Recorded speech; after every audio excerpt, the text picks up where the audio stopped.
Hello, YouTube, Facebook, Twitter, and all these people out there that might see this video. I'm Danyol Jaye, and you are here with me in Loft 6. And I'm coming to you today to discuss a topic that is very interesting to me and very important to me, actually. It's something that I am very much an advocate for. But the subject matter is HIV and AIDS. And the question and the topic that I'm bringing to the table today are, or is rather, what do you do when you're dating someone who either you know is HIV positive or you don't know is HIV positive, and you're in a sexual relationship? I had a conversation earlier today. It was very interesting. A young man was in a homosexual relationship, and he had sex with this guy. And right after they had sex, the guy said, "Oh, I forgot to tell you, I'm HIV positive." Now, I don't know if they use protection. I don't know what the circumstances were of this particular situation, but it kind of went into my mind that since HIV and AIDS has become such a well-known disease and such a disease that people can gain knowledge on so quickly and so freely, it seems like the urgency and the, I don't know, I don't want to say awareness, but just that sense of urgency, that importance, and dare I say fear of getting HIV is not what it was when HIV first got introduced to the world in the mid, I would say, 80s or 70s, late 70s, early 80s. It's like today you can walk around and say, "Oh, I have HIV," and it's like you're telling someone, "Oh, I have the flu," or "I have a common cold, I have a sneeze." And I thank God for technology and medicine for creating things and creating drugs that make those particular viruses and diseases more manageable. But have we come to a point, whether in heterosexual society or not, have we come to a point where, because it is so manageable, that we don't take it as seriously? I think that a lot of people, especially in the heterosexual world, think that HIV and AIDS is a gay disease, and especially a gay white man's disease.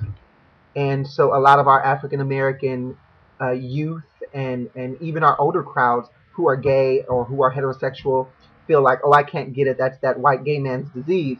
And it's like 60% of black gay men are HIV positive, walking around, don't even know it. And more than 70% of black women are HIV positive, don't know it, and they're not even in a lesbian relationship. They're getting it because their men are out sleeping with other men or sleeping with other women who are positive and spreading it and bringing it home to their wives, because they feel like, "Oh, well, she's my wife. I don't have to use protection. We're married." And all I have to say is, in today's society, in a nation that, all BS put aside, was created with Christian values, and now this nation is being stripped of those values, where you can't even pray in schools. You can't say the Pledge of Allegiance with saying that it's one nation under God. Now we have to deal with the fact that you can tell somebody that they're HIV positive, and it's like, "Oh, well, whatever, that's cool." I was reading online not too long ago about a society, a group of individuals that are probably between the ages of 18 or probably a little younger, 15 to about 25, 35.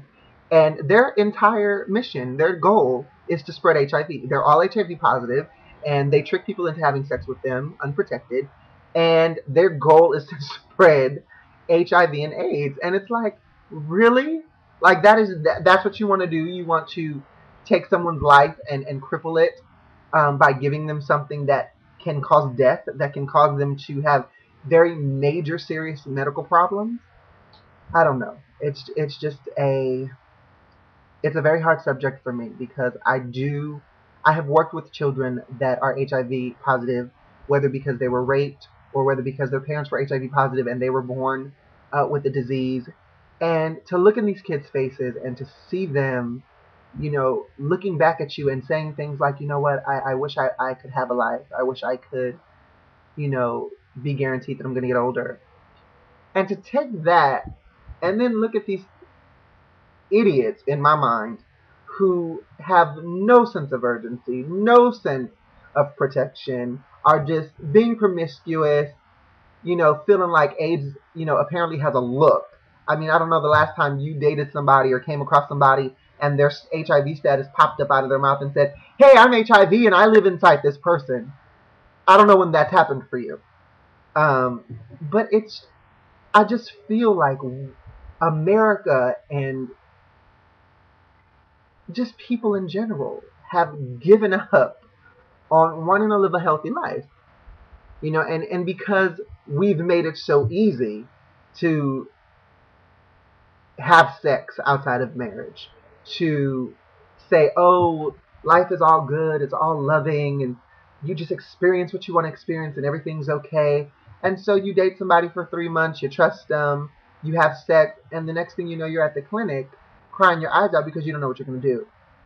So I want to hear your thoughts. I want to see what you guys have to say about this. Do you think that America has made it too easy to, not too easy, I'll take that back. Do you think that America has made diseases such as HIV and AIDS so nonchalant and so lackadaisical that the urgency to prevent it has dissipated?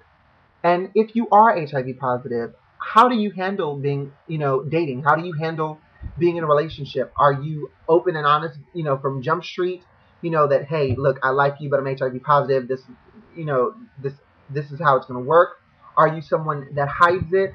And if you're negative, are you the type of person that goes and becomes proactive and says, hey, I want to go get tested together. I want to know our status. Or are you kind of like, I know that I don't have it and I'm good. I want to know your thoughts.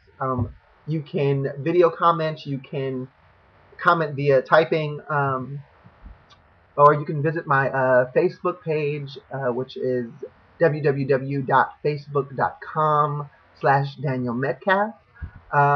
And you can also email me at DanyolJFans@gmail.com.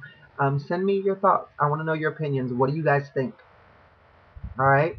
I hope you guys are having a wonderful Sunday. I hope that you're having a blessed day, and I hope you have a blessed evening. And I will all see you. I will see you all soon. All right. You guys have a wonderful evening. God bless.